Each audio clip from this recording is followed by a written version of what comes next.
strong one. They're really raising some questions as to the credibility of Amber Heard and her case, from calling Kate Moss to calling Johnny Depp to the stand again, to the witness that's on now, a digital forensics expert who's raising questions as to the whether these photos that she used in this trial were actually edited. Let's get back into the courtroom for his continued cross-examination. Evidence on it, correct?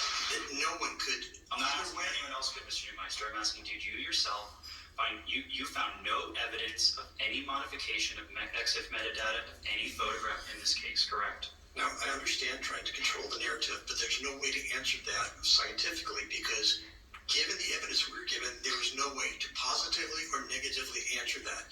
It's not a question that can be answered. It is a question, Mr. Neumeister. The question is, did you yourself, you found no affirmative evidence of any modification of software, EXIF, metadata of any photograph in this case, correct? You found no actual evidence of that, did you?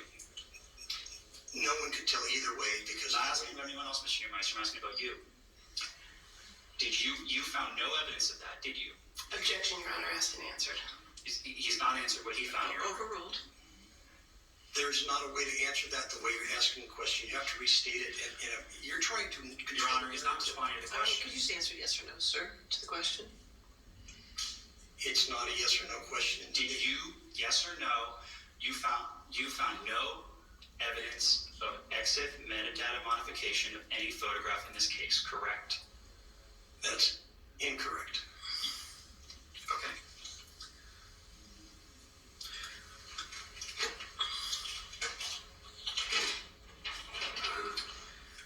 It is your opinion that the metadata of all photographs of purported injuries that Ms. Heard has identified as her trial exhibits do not indicate that the photographs went through a photo editing application, correct? Well, first of all, that's not answering the question because a lot of the exhibits that you have put up, they're not photographs.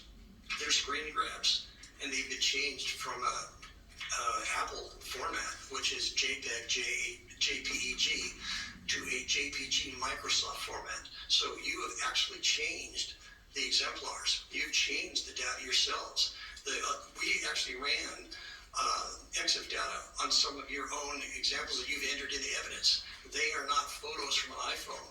Those were edited in on a PC. I'm going to hand up a page from your disclosure.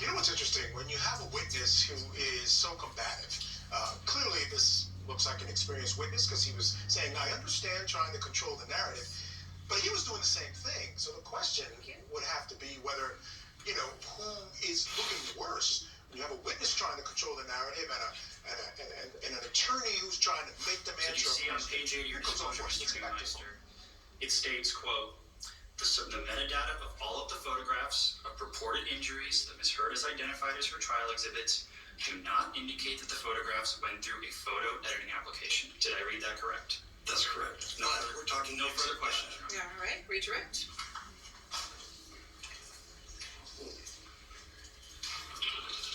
Mr. Neumeister, Yes. a moment ago, Mr. Murphy was asking you some questions about your opinion about the trial exhibits that Ms. Heard has offered in this matter. And he asked you about your opinion that they don't indicate that they've gone through a photo editing application. What can you tell us about that? Well, first of all, on this last exhibit, it says metadata, not EXIF data. So that's two different things altogether. We're talking EXIF data, and on the report, I put metadata because I was requested to cover meta and EXIF data. So it's taken out of context. The EXIF data is the data based that's embedded in the photo. Metadata can be the file data about the file itself, two different things. So the way the data was collected, it was an iTunes backup is a backup. Objection, Your Honor. Backups outside the scope of Your Honor's ruling beyond EXIF metadata. I think you opened the door on the Overruled the objection. Thank you, Your Honor. Go ahead, Brian. An iTunes backup is only a backup of things that are on an iPhone that have not been deleted. It does not have the critical operating system. It doesn't have any of the files that would validate the path of a photograph in that phone. It does not have a lot of the log files. It does not have the Knowledge C database, which talks about usage of the phone and the patterns of how data was handled. All it is the photos you just decided to save, not the photos you deleted. So it's a very limited database. Without the system registry or without the system operating system, there's no way to tell, because it's very easy to modify a photo on a phone and have it just read iOS 9.3.1. But with the actual phone, if you were able to get a hold of the actual phone, and in 95% of all cases we work, we have the actual phones. It doesn't matter if the phones are 10 years old or 20 years old, or not 20 years old, but 10 years old. The reason is if people have something they want to keep as evidence, they don't throw out their phones. They don't recycle their phones. They save their phones. So people ask how we're doing phones on 13-year-old cases. Because people do not throw out evidence. They keep the phone. So in a situation like this, there are no forensic extractions. In fact, the extractions we were provided were backups of iTunes, just exports. So it's third generation, and there's no way to verify the file paths and the history of any single photo that we've looked at. No further questions, Your Honor. All right, thank you, sir. You can have a seat in the courtroom, or you're free to go. Thank you very much. All right, your next witness.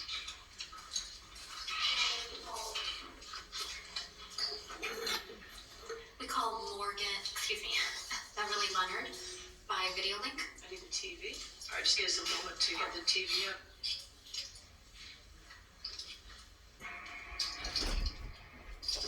All right, before they get going with this next witness, I think it's a good opportunity for us to step aside, take a break.